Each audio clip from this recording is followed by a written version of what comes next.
Willow Creek Springs presents Healthy Living with your host, Joe Grumbine.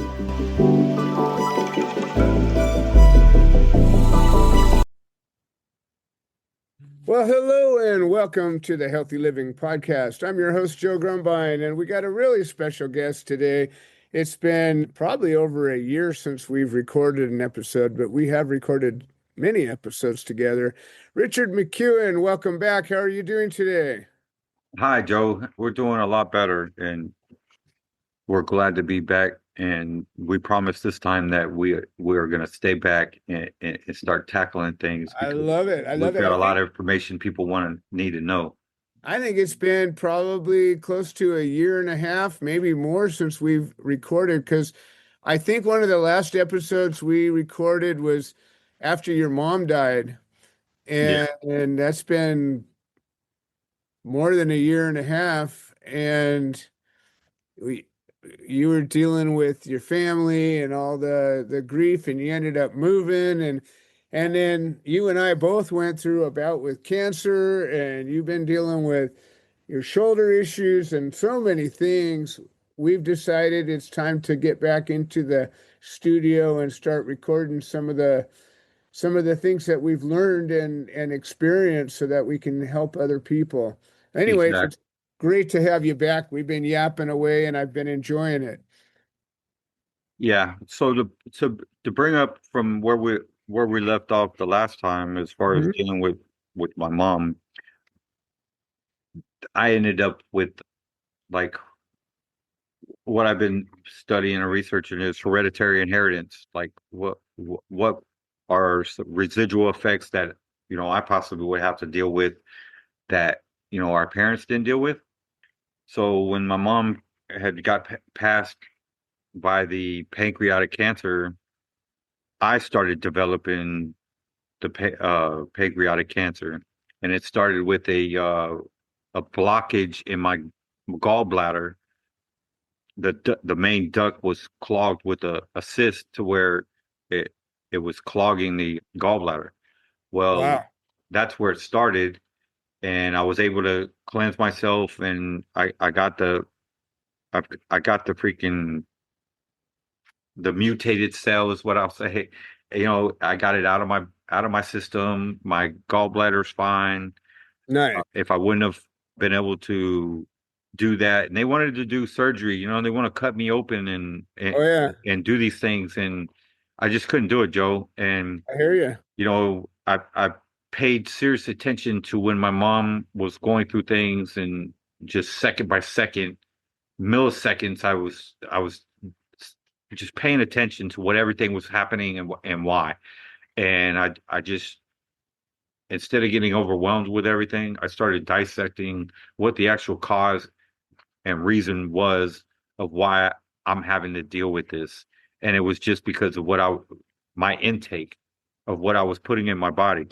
So once I stopped, I mean, I don't eat red meat. I don't eat meat anymore. I don't eat processed food. I mean, crackers, anything that's processed, my body can't handle it now. Even though it's healthy now, it just, it was like when I did 6 months in boot camp and all I drank was milk and water. And then when I got out, I wanted a Mountain Dew like crazy because that was my favorite. And I started down in it, and I stopped immediately because it tasted different. It tasted weird. And then it felt like somebody punched me in my stomach. So it was like my body's saying, "Hey, we're healthy. We don't want that crap." Isn't it wild? I know that, I've gone through a couple of different dietary phases, but one before I had the cancer, one after I had it. But it's weird that when you start giving your body good food, the junk food that you used to love, when you go back to it, it's just not the same anymore. Nope, it doesn't taste the same. Yeah, It doesn't fire you up like, I want some more. exactly. Yeah, it's always like, oh, this is weird. It's like there's something not right about this. And Yeah. So everything I was studying was, lymphatic drainage, your lymphatic system. sure. So I started thinking, well, like being back in my background of search and rescue, the Marine Corps, with the sheriffs and search and rescue, I did a lot of, medical, you know, in the field. And one of the things I started thinking about is what is the first thing that we're going to do to you whenever we attend to you? And that's either in the field or on the way to the hospital or at the hospital is you're going to get an IV. Yeah, it was saline in it. Yeah. Well, that's just salt water and it's Yep. 9,000 milligrams of magnesium. Whole bunch of salt. Yep. So that's pretty much why we don't have a problem when we get there and they do results and they're like, well, we're not showing the same thing that you're complaining about as far as coming in. Right. We're just going to monitor you and then send you home. That's because you've hydrated. They've already flushed the toxin out of your body to where it's not identifying anymore. So I started thinking, well, how much more magnesium can I put into my body? And I started 2 tablespoons with 32 ounces of water and 1 lemon squeezed. And that will send you with a really good book to the bathroom.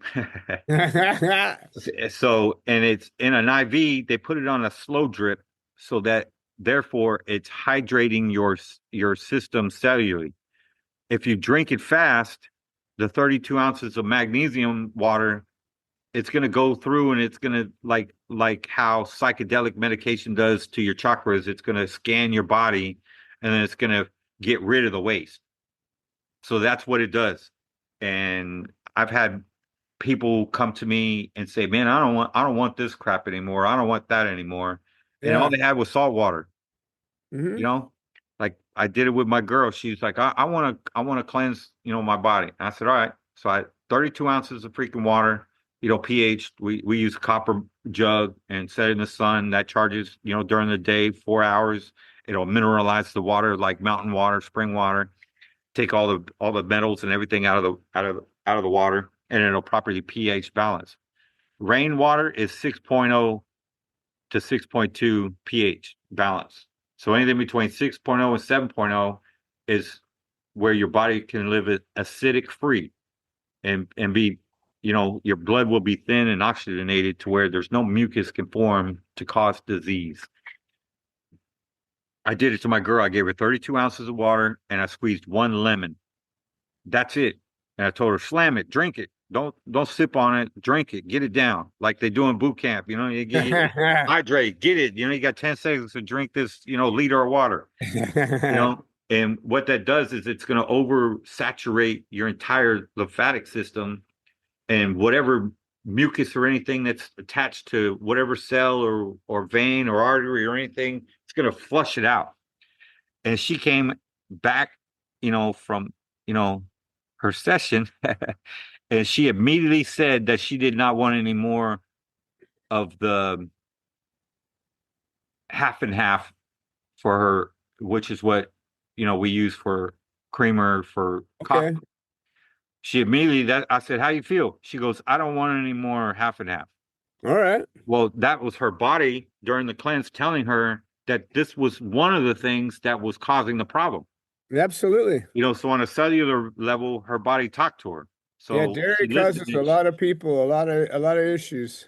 and that's one of the things that I've done is I've just pH balanced my body to see if that's going to, alter any of my symptoms, and it has tenfold. My hair's growing back. My eyesight is improving. My skin, I feel amazing. It's just, and it's just minerally balancing your body. And I haven't had any of the medications that the doctors have wanted to put me on. Nice. I'm only doing herbs, teas, and eating, leafy greens and vegetables and fruits. That's it. And the more chlorophyll that we could put into our body, that helps generate neurogenesis because chlorophyll is the number one building block molecule for life on a cellular level. It's what produces red blood cells and white blood cells. So the darker the green, and if you can juice it, your greens, that's even better because it's more of a concentrated form. And you'd be amazed that you even smell better. Like I don't use deodorant that much.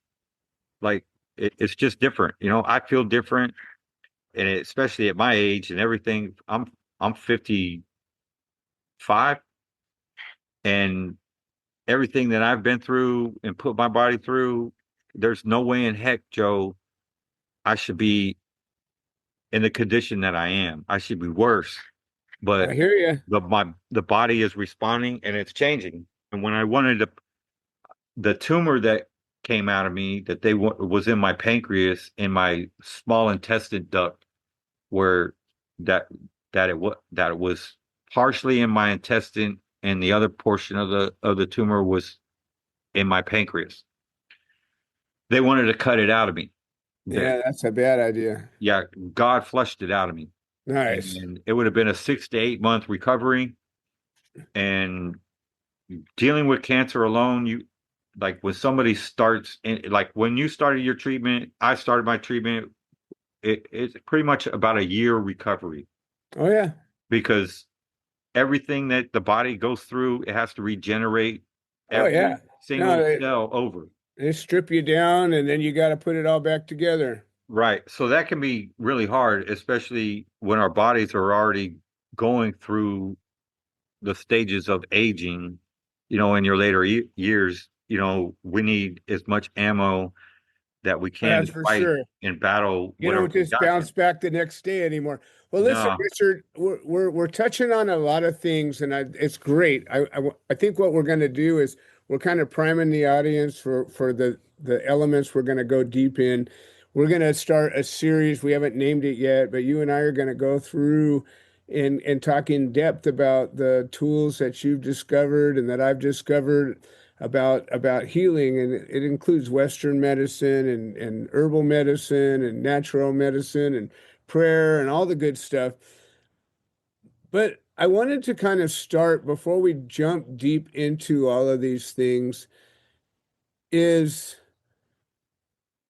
you're a military veteran and you've been through combat, you've served your time, you're supposed to be taken care of. They promise you when you sign up and basically sign your life away, become a G-man, that they're going to do some things in return for you. And like sometimes, mess you up. well, yeah, they don't tell you so much about that, but they definitely will do that. We all know that. And you Yeah. kind of know that going into it. But when it comes to finding help, you have spent and the people I know that have actually gotten help from the military have done what you did and just dug in and stayed digging in until they got what they needed. And I almost think that the military does that on purpose for some reason. I don't know. It might just be ineptitude, it might be bureaucracy, but somehow, some way, I know half a dozen people or more that are military veterans that have fought their way through to where they're actually getting care. And they've Yeah. the system enough to where they're able to not be feeling like they've been cast aside and let go. And you've learned a lot of things. I think I'd like to hear about your process through that system because you're part of my team. You're part of my team with Willow Creek Springs. You're part of my advisory committee with the Gardens of Hope. And as you know, Gardens of Hope is all about helping veterans.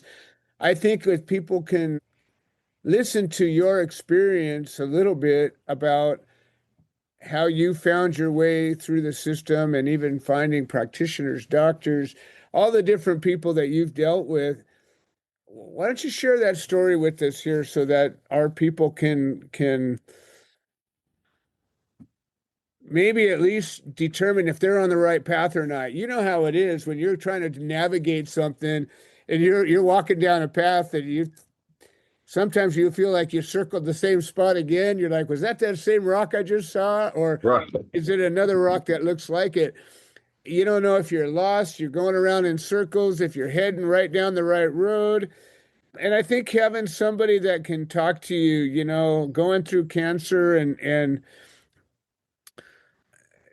dealing with injuries and ailments with somebody who's been through it has been remarkably helpful. That's one of the reasons I do this podcast, so people can find somebody that shares their situation a little bit. I know there's a ton of veterans that listen to the show, and maybe they can evaluate where they're at and go, oh, wow, I'm on the right road, or holy shit, I got to do something different. Yeah, well, any veteran, a lot of family members or people around a veteran are always going to say, well, why doesn't the VA help you? Or are you getting help? Or why isn't this, or why does this take so long? And you got to understand that this is what I've learned and how I approach the VA as far as helping me with anything medically. I mean, they're going to help you regardless because you have, a VA rating, and that's where you're supposed to go for treatment. Right. Well, one of the things the world doesn't know is the VA is a basic training medical facility, because everybody that's a doctor that you see in there is pretty much like the doctors that you see in boot camp. They're just there, they're training, and they're getting their feet wet within their field of work. So, and I've had 3 PCMs since I've been here in the last 2 years. And what's a PCM? A primary care physician. Oh, okay. So it's somebody that's doesn't have a doctorate degree, but practices, medicine. All right.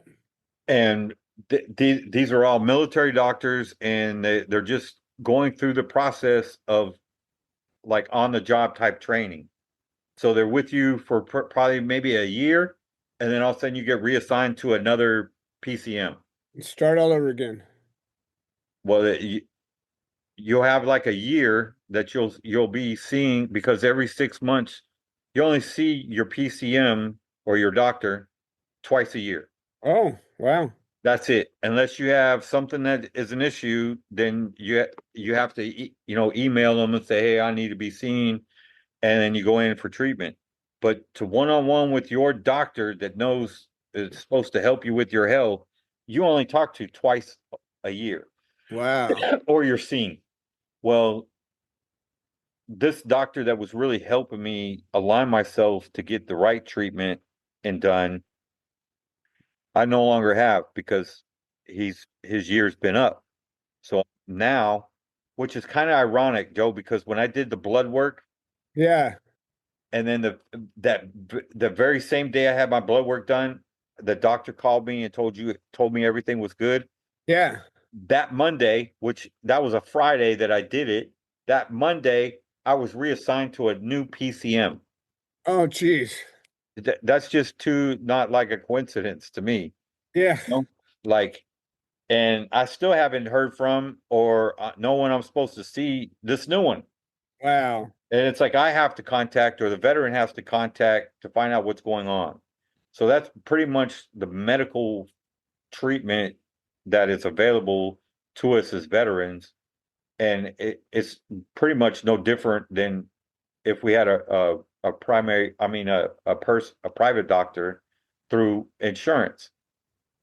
We may get, things seen a little faster, but I mean, ever since my injury from the sheriff's department in 2015, I haven't had medical insurance since then Wow. because of my incident. And it's because medical doctors or even the hospital, you tell them, oh, it's workman's comp related. They don't want to touch you because they're not going to get paid. Right. So, and that's the thing. A doctor will not see you nowadays until they first know that you're going to get paid. They, Yeah, I hear that. and It's they the do first it thing they do is they run your insurance and if and it write you a prescription for whatever, ails you, which is just ridiculous. yeah. So I've had to, play the doctor. I've had to take my own health serious, and I've had to dig in and say, well, this is what I have. It is what it is. How can we combat it? Which is what a doctor's, you're supposed to That's go what over with a they're supposed to doctor. tell you what to do, right? Right. So I've had to literally do it myself, and I'm glad, because researching the information and what is my condition and then applying it has gotten results. And on a holistical level, I don't think that it's really being done. And I think that it can be done more as long as people know that there is a way that you can utilize medical treatment without chemo.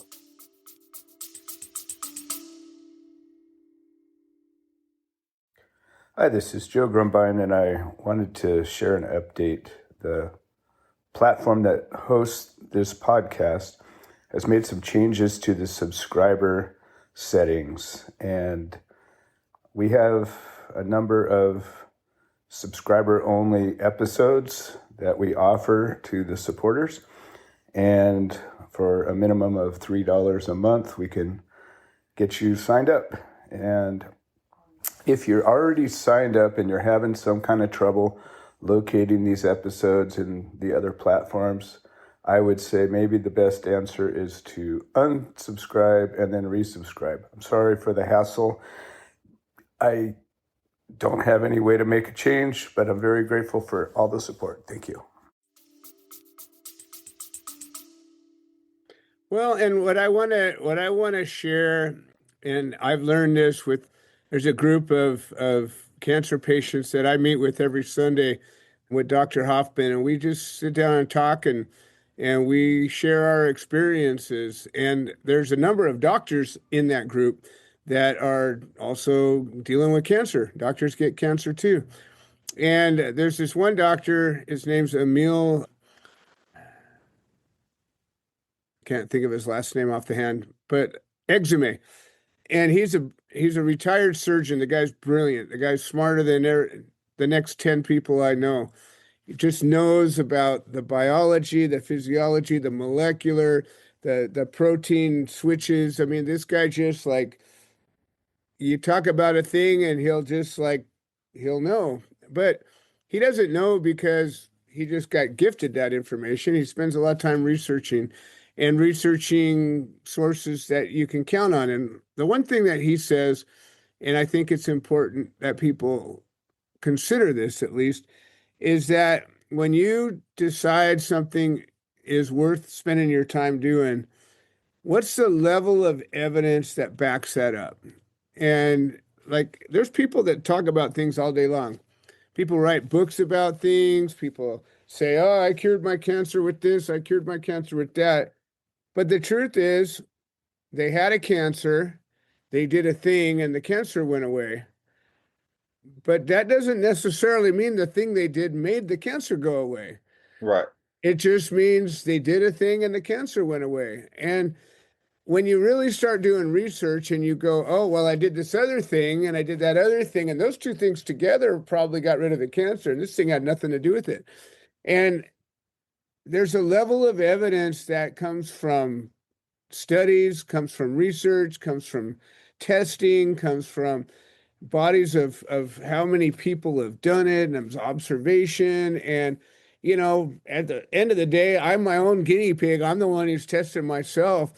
But I try to be careful about that and where am I going to spend my energy and all of that. So I think that as you're going through and you're meeting all these, you know, these different people and you're doing your own research, I learned that when I came to a doctor and I'm the one who told the doctors the chemo that I wanted. I wanted chemo because I knew it was going to help solve my problem. My cancer was going to kill me if I didn't do something drastic.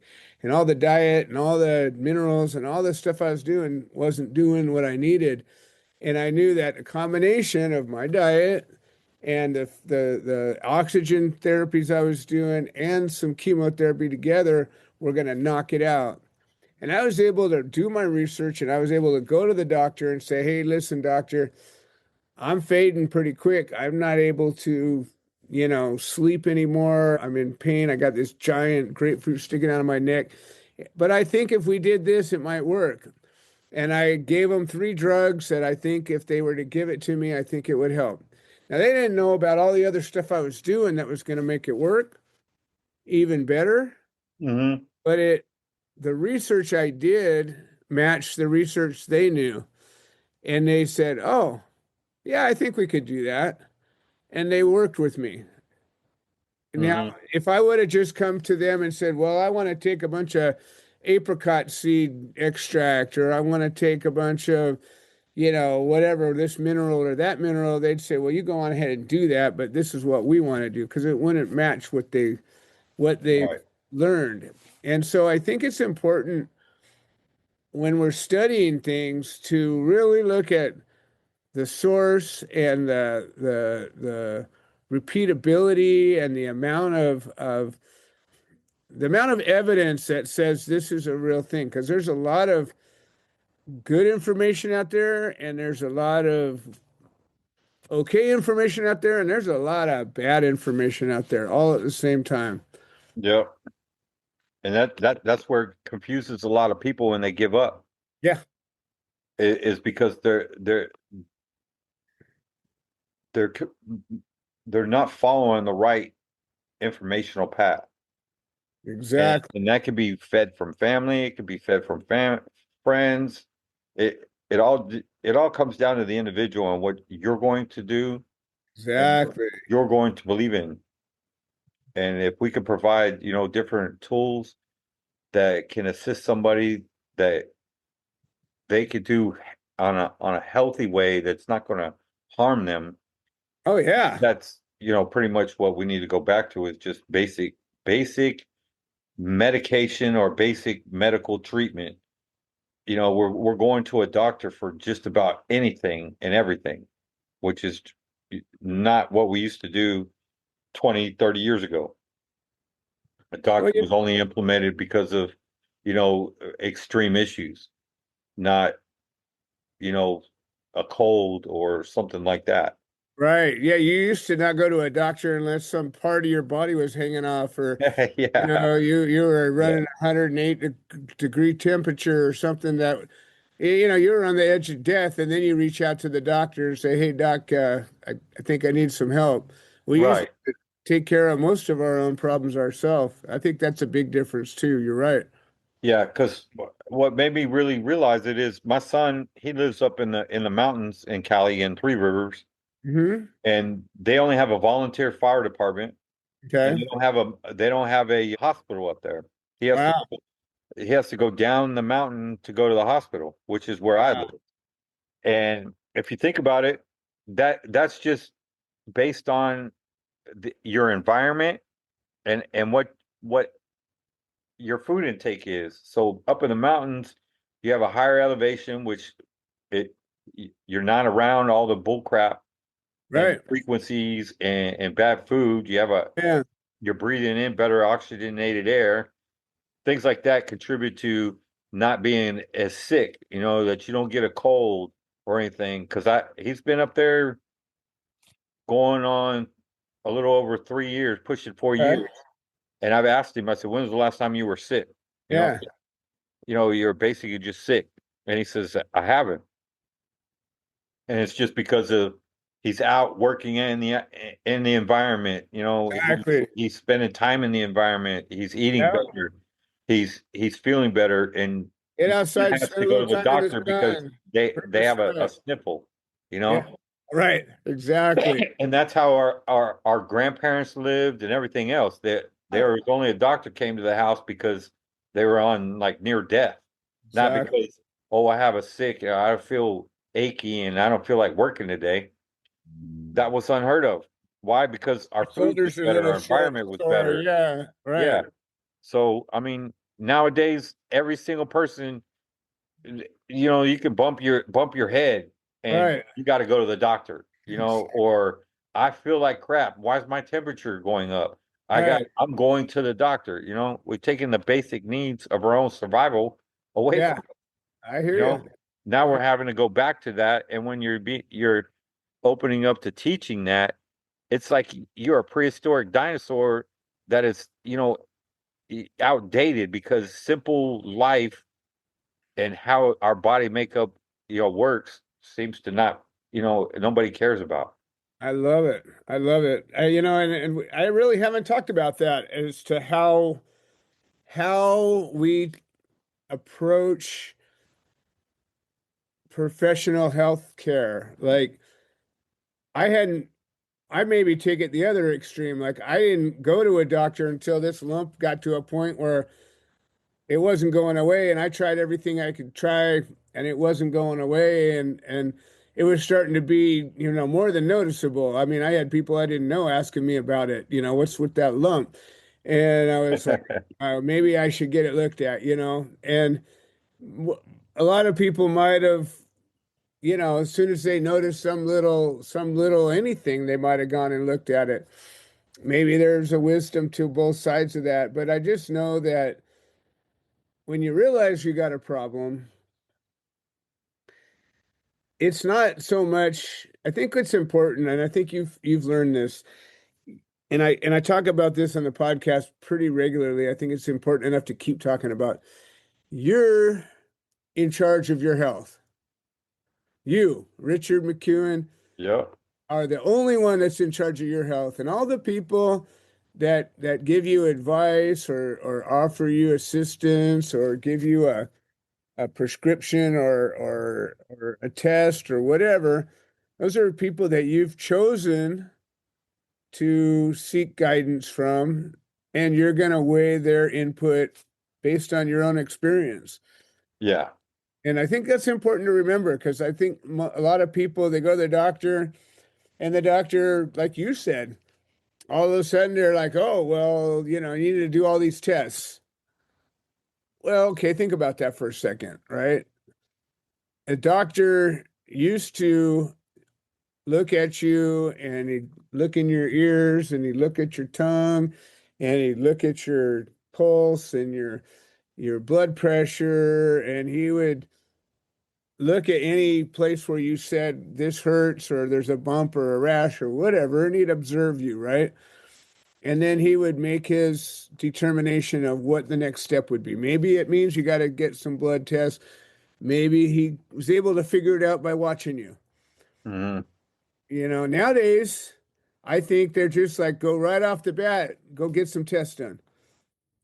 Pull some blood, go get a scan, go get this, go get that. But if you think about it, in my opinion, it's the doctor being kind of lazy, number one, because all he has to do then is read a report, and he doesn't really have to do that same amount of like detective work. A doctor's like a detective. They gotta go and figure out what's happening inside that body. Right.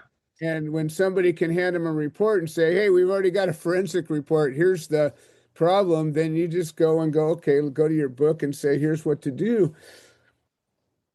And I think we have a lot of tools now that get maybe overused.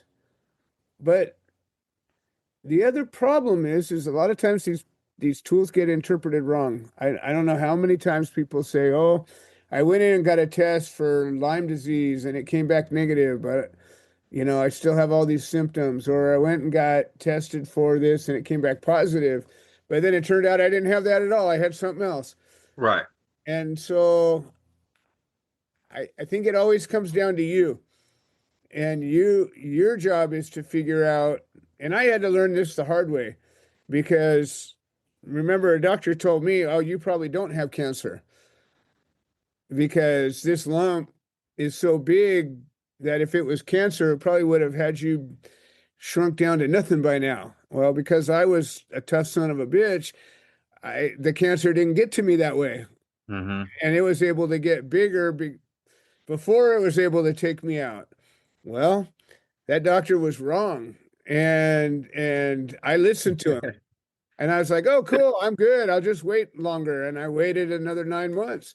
And if I would have jumped into it and treated it at that time, maybe I would have been able to go through a lot less than what I had to go through. Who knows? Yeah, and it's based on what they read, not what they're diagnosing from finding.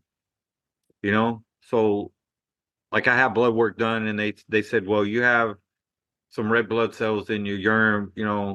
We want to run a test to make sure nothing's wrong. Versus to just saying, okay, well, now we have a treatment plan because we know what a diagnosis of your condition. Right. So therefore, there's no treatment plan, is because it's like the military. and this is for every veteran listening that can agree, the military is only responsible for doing one thing, and that's training us. They are not concerned with dealing with our issues because of the training. Where the only mindset is to build us and train us, not to take care of us. And Right. that's why every veteran, suffers with the conditions we have, is because they're not being treated. And it's based on a textbook type ideology instead of on real training versus taking a symptom that somebody had and then they applied a certain treatment and it worked.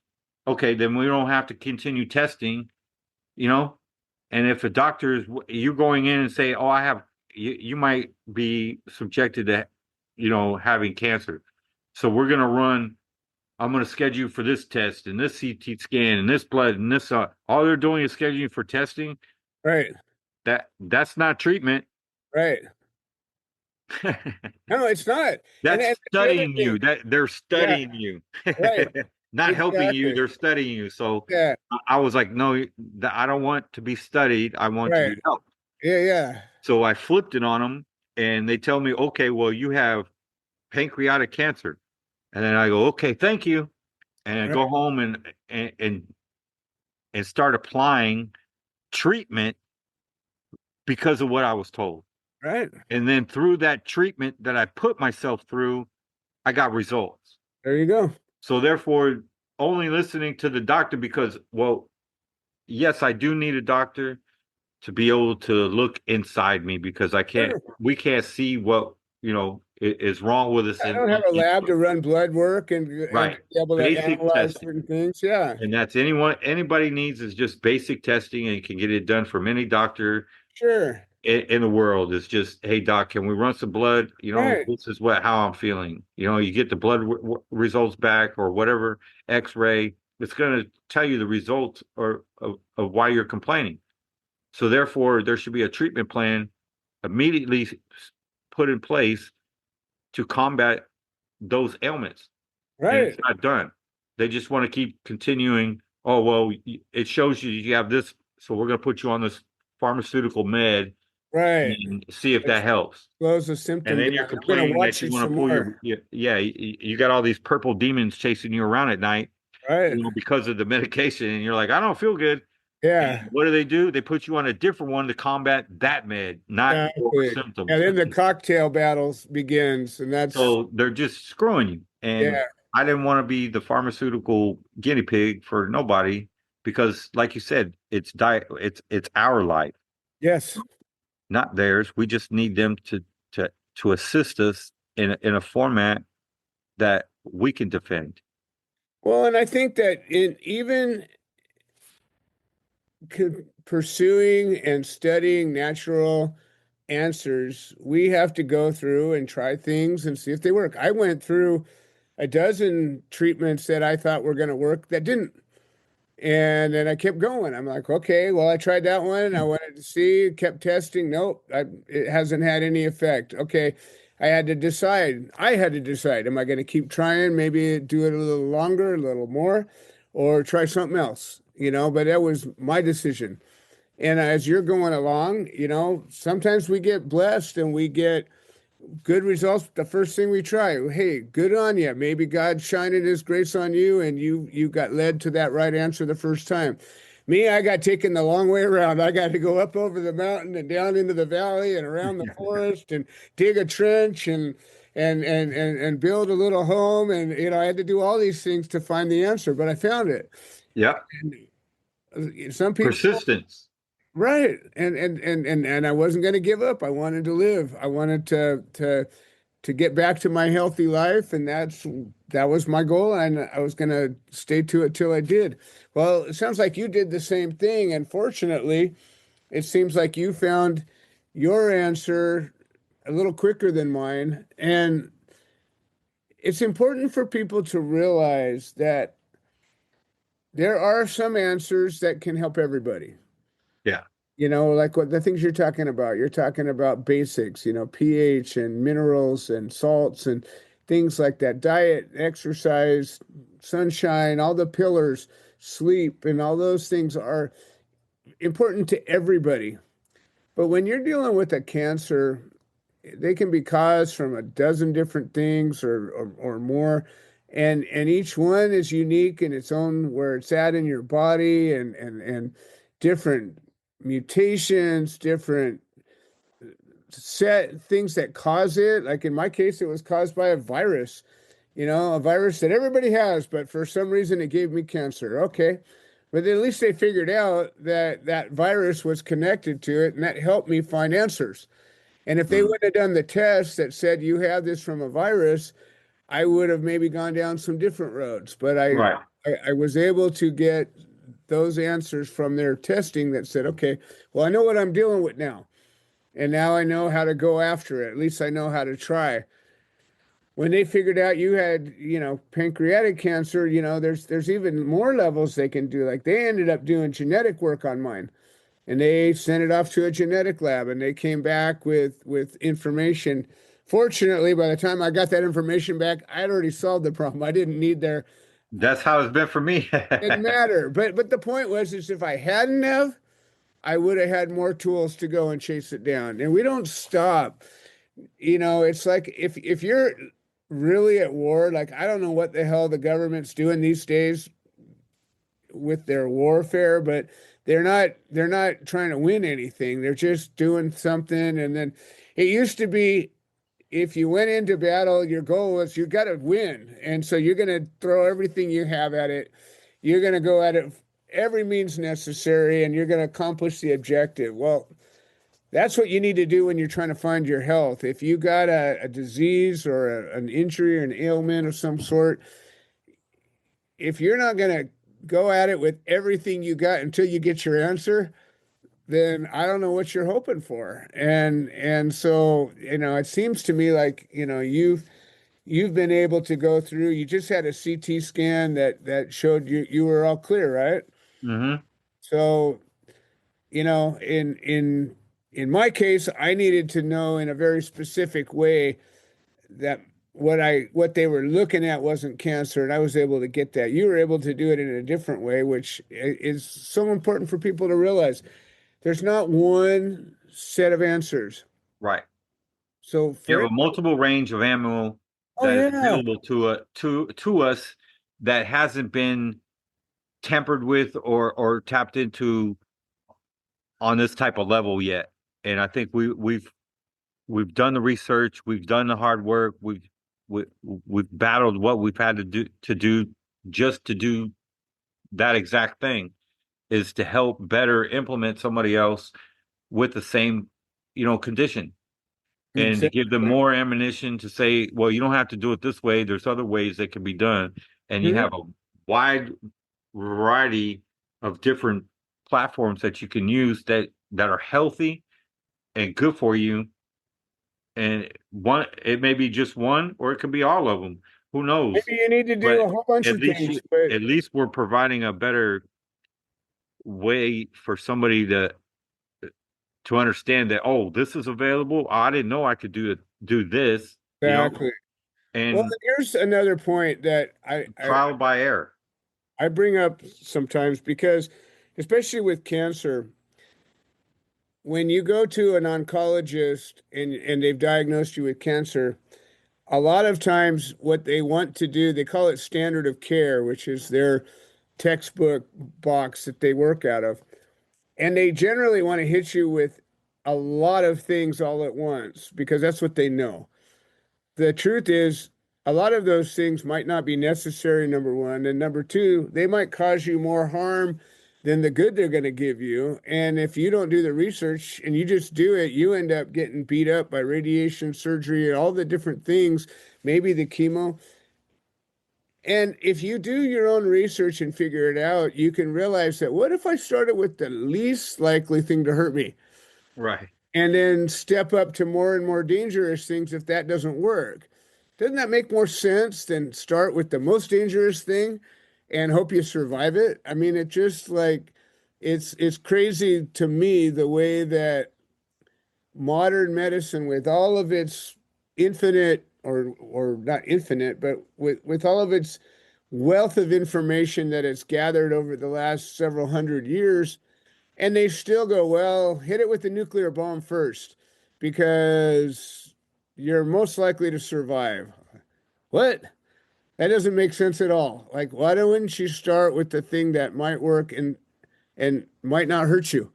Right. I don't know. It's important. Well, listen, Richard, we are running low on time, but I wanted to jump back to the VA thing with you a little bit. Would you say to the people listening that you have probably used the tools at your disposal through the VA the best way that you know how? Like, would you recommend that anybody that is in a similar situation kind of follow your pattern? Yes, it's knowledge, knowing how to maneuver around in the VA, not just around your PCM, is key. I mean, I have, if you have back issues, like all you can have massage therapy in your house. They'll come to the house. There's all kinds of different things that, veterans don't know that they are available to them. Right. I mean, I don't have to go to a massage, salon and pay somebody out of pocket for Right. an hour. They'll come to me in my own home and do the treatment. So there's a lot of things that are available to veterans that they just don't know, and they're not going to really get sitting and talking with their doctor, and how to deal with the issues and formalities that they're going to, use as treatment for whatever, that ails you. Because none of the doctors, I mean, my collarbone and not having surgery for a year, now I have to live with this injury. And Right. because of the VA, and they said, yeah, you're screwed up. You need surgery. And they wait a year for surgery because, well, this PCM, is gone now, and I have a new one. So Yeah. now we got to start treatment all over type Wow. mentality is just, it's getting out of control. So taking, that intestinal fortitude and applying it to ourselves and holding everyone else in the medical field around us accountable for what they do, I agree. One of the things I could say, as we end, that can make a lot of sense. It's like what we do, the Gardens of Hope, your environment, just plants and herbs. You're totally surrounded by plants and herbs. Yep. And I started thinking, like, why doesn't Mother Nature need our help? Or does Mother Nature need our help? And if you sit there and look at, like, what I'm looking at from your view, is you're on your property and all I see are green trees. Yep. But yet you yourself or anyone else on your property are not out with a garden hose going to each tree saying, oh, we got to water this or take care of this tree. Nope. It never gets sick. If it does get sick, it knows how to deal with it, and it just stays green. Yeah. So how come Mother Nature can just stay so healthy? We're just deteriorating like mucus. Well, it's because. So I started thinking, well, what does Mother Nature have? That to be healthy, and that's chlorophyll, the right sunlight, the right water intake, these type things. Okay. Right. So if I want my body to look like Mother Nature, I got to start utilizing what Mother Nature uses as ingredients. And when you start doing that, you start feeling better. You start looking different. Your health starts changing. And that's the only thing we did was put more plant-based nutrients into our body. Why? Because that's the visual of what we see that we take for granted on a day-to-day basis is Mother Nature. Drink some good water, Yeah. It makes all the difference in the world. So we have 4 different systems within our body. So like when a doctor says, you have cancer. Okay, where is it, doc? What part of my body? Right. Oh, it's in your brain, or it's in your bones, or it's in your kidneys, or how can it be in every in any organ in our body and still be called the same exact thing, cancer. Well, they have more specific terms for the cancers, but yeah, they have a blanket term for mutated cells, but they do get specific with what each one is looking like. But then what happens is like you get one that'll metastasize, and Yeah. all of a sudden it'll start spreading into other places. And then the question is, well, is it the same thing or is it now a different thing? So explain what you mean, Joe. Like, I don't think a lot of people understand what So metastasis means. yeah, what happens is like I had a cancer called squamous cell carcinoma.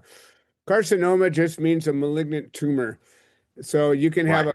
a carcinoma that can be anywhere in your body. It could be, there's all different kinds there's basal cell carcinomas. There's all different kinds of carcinomas.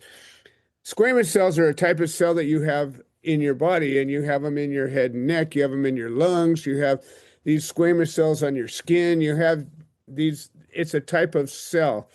So what they identified with me was that the tumor that grew on me was resonated from these squamous cells, and it created this malignant tumor. Well, what that malignant tumor, you can have a tumor that's just a growth that doesn't belong. Like you can have a fatty tumor, you can have a cyst, you can have all kinds of different tumors that don't do anything. It's just your body went a little funky, and it's not going to do any more than that. It's just going to sit there and be a lump. But if it's a malignant tumor, what happens is it has learned how to grow, Right. and it has learned how to feed off of you in such a way that it can grow and mutate so that it can grow better. And so eventually what happens is it starts to build its own city, and it builds blood vessels, and it builds the tools to have like a home base where the primary tumor is. And then it starts sending out fragments. And so and sometimes it'll send out like little tendrils, like you know how a vine has Yeah. these little coily things that grab onto the fence and they keep Yeah. moving, or like a tentacle, and it'll reach out and it'll hook in over there, and then it starts to spread a little bit more like a root. Right. And it can, once it starts to do that, but it'll also break off little pieces that called circulating tumor cells. So you have this mass.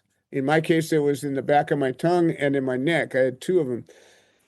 And parts of it are breaking off and getting into the bloodstream.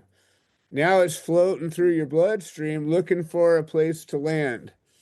And the environment that cancer needs is very different from the healthy cells environment. Yeah. Cancer wants it to be cold and have very little oxygen and not much movement. And then it'll sit in there and go, okay, there's a place I can start to grow, and it'll start to feed off of you there. If you have heat, if you have a lot of oxygen, if you have a lot of movement, cancer has a harder time getting established. And so in my case, it was trying to spread into my lungs, and it was trying to spread into my lymph nodes, and it was trying to spread into my brain.